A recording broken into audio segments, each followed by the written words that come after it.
নমস্কার, শুরু করছি প্রতিদিনকার মতো। আজ সকালে কি লেখা আছে কপালের অনুষ্ঠানে প্রথমে সকলকে জানাই সুপ্রভাত, শুভেচ্ছা এবং শুভকামনা। আশা করি সবাই ভালো আছেন, সুস্থ আছেন এবং আনন্দে আছেন।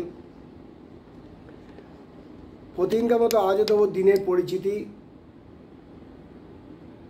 সূর্য উদয়, সূর্য অস্ত, গঙ্গায় জোয়ার ভাটা এবং শুভকর্ম ও দিনের স্মৃতিচারণ। সাথে থাকছে 12টি রাশি নিয়ে সামগ্রিক এবং সংক্ষিপ্ত প্রতিদিনকার রাশিফল।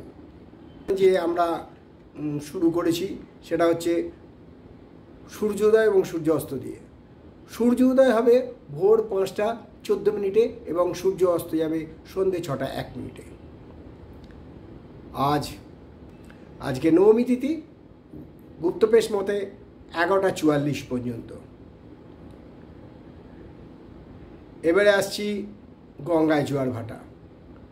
গঙ্গায় জোয়ার আসবে ভোর 5টা 44 মিনিটে এবং সন্ধ্যে 5টা 49 মিনিটে।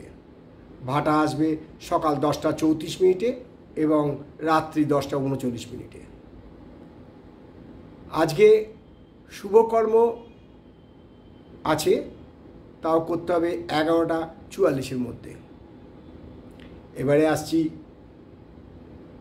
দিনের স্মৃতিচারণে। আজ প্রখ্যাত পরিচালক সত্যজিৎ রায়ের প্রয়াণ দিবস।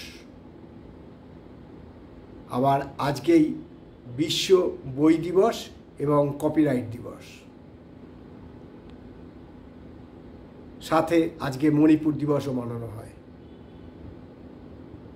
এই হলো দিনের স্মৃতিচারণ। আপনাদের বলছি যে আমরা যে জ্যোতিষ শিক্ষার আসন নিয়ে ক্লাস করছি, আপনাদের অনেকেই আমাকে মতামত জানাচ্ছেন। আমি আনন্দিত এবং উৎফুল্ল যে আপনারা ক্লাসটাকে ফলো আপ করছেন। আপনারা দেখতে পাবেন যে কমেন্টস বক্সে লিখেছেন অনেকে অনেক রকম। তার মধ্যে একজন লিখেছেন শিলচর থেকে। তিনি জানতে চেয়েছেন যে যদি রাহু এবং শনি একসাথে থাকে কি ফল দেয়। প্রথমে ওনাকে বলি, আপনি যে প্রশ্নটা করেছেন আপনার নামটা দেননি এবং আপনি খালি লিখেছেন শিলচর। আর রাহু আর শনি কোথায় আছে, কোন লগ্নে আছে, কোন ঘরে আছে, কি লগ্ন রাশি, কোন নক্ষত্রে আছে কিছু জানার নেই। কী করে উত্তর দিই বলুন তো? একটু পরিষ্কার করে লিখুন, আমি উত্তর দিয়ে দেবো।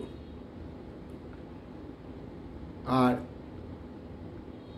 আজকে সূর্য উদয় বলেছি কিন্তু দিনের পরিচিতি বলিনি।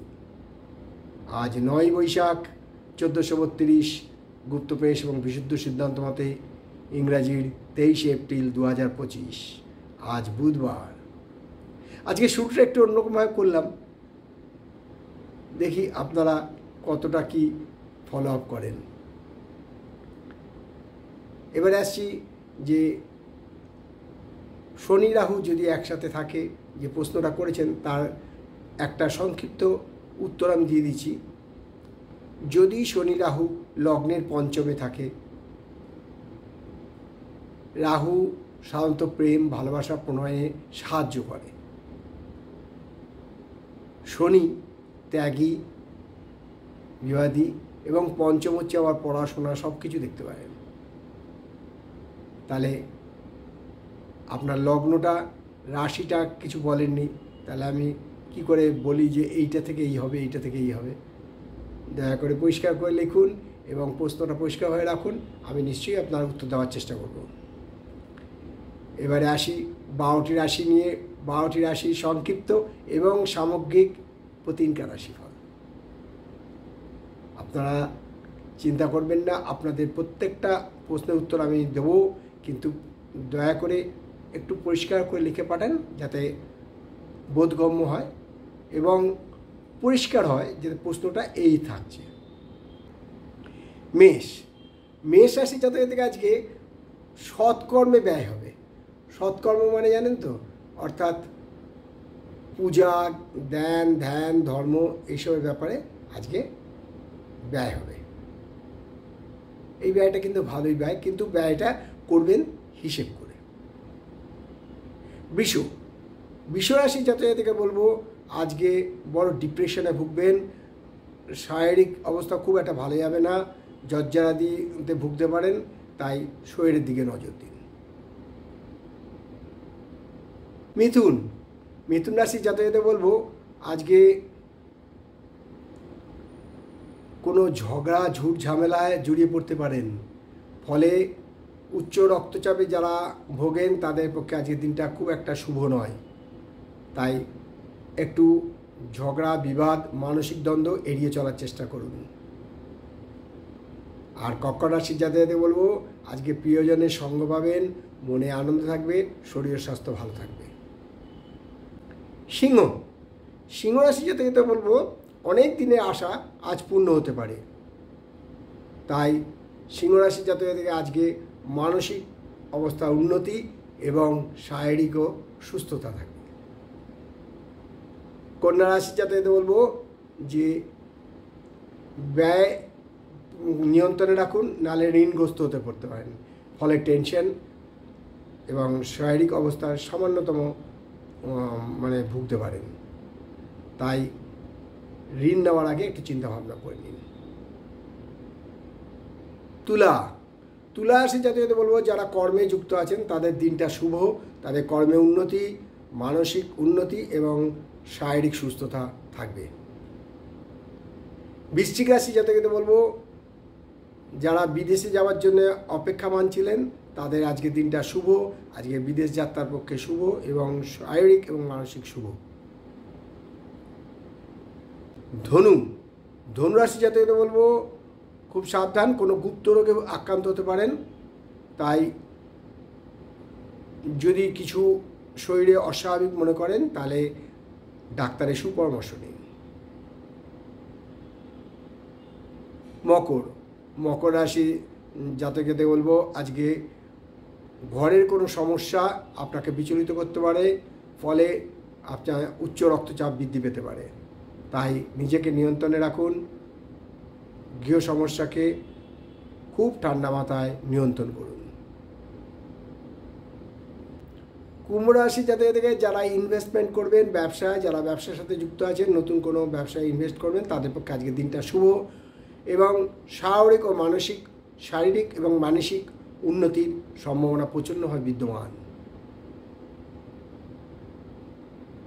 আর মীন রাশির জাতকদের বলবো আজকে যাদের প্রেম প্রণয়ের সাথে যুক্ত যেসব যুবক যুবতী বা ইয়ং ছেলেরা, তাদের পক্ষে আজকের দিনটা শুভ। এই হলো 12টি রাশি নিয়ে আজ সকালে কী লেখা আছে কপালের সামগ্রিক এবং সংক্ষিপ্ত প্রতিদিনকার রাশিফল। আপনাদের কেমন লাগছে তা জানাবেন, তবে একটা কথা, আপনারা যদি পরিষ্কার করে আমাকে জানান আমি উত্তর দেব। অতি অবশ্যই হোয়াটসঅ্যাপে নয়, SMS-এ নয়, মেসেঞ্জারে নয়, ইউটিউবের কমেন্টস বক্সে আসুন। কেউ ক্রোধান্বিত হচ্ছেন আমার প্রতি, কেননা আমি তাদের উত্তর দিইনি। বীরভূম থেকে অনেকে করেছিলেন, হোয়াটসঅ্যাপে করে আমাকে ফোন করেছিলেন, আমি বলেছি একটাই কথা, আপনার প্রত্যেকটা কথা উত্তর দেবো, আপনি ইউটিউবে কমেন্টস বক্সে লিখুন।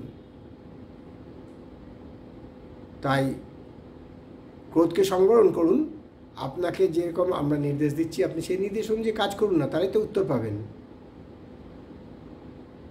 তাই আপনাদেরকে আবারও অনুরোধ যে কমেন্টস বক্সে লিখুন আপনার কোনো সমস্যা থাকলে বা আপনার কিছু জানার থাকলে বা কিছু অনুরোধ থাকলে কমেন্টস বক্সে লিখুন, আমি উত্তর দেবো। দেখবেন সবাই কমেন্টস বক্সে লিখছে।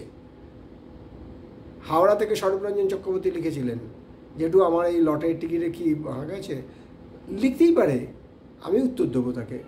নিশ্চয়ই আপনারা লিখুন, কমেন্টস বক্সে লিখুন, আমি আপনাদের উত্তর দেবো। তাই শেষ করার আগে বলি, মা দশমহাবিদ্যার কৃপায়, দেবাদিদেব মহাদেবের কৃপায় এবং শঙ্খচক্র গদাপদ্মধারী নারায়ণের কৃপায় সবাই ভালো থাকুন, সুস্থ থাকুন, আনন্দে থাকুন, এই কামনা করে আজকের অনুষ্ঠান শেষ করলাম। আবার আগামীকাল পাতে দেখা হবে। ততক্ষণ ভালো থাকুন, সুস্থ থাকুন, আনন্দে থাকুন। নমস্কার।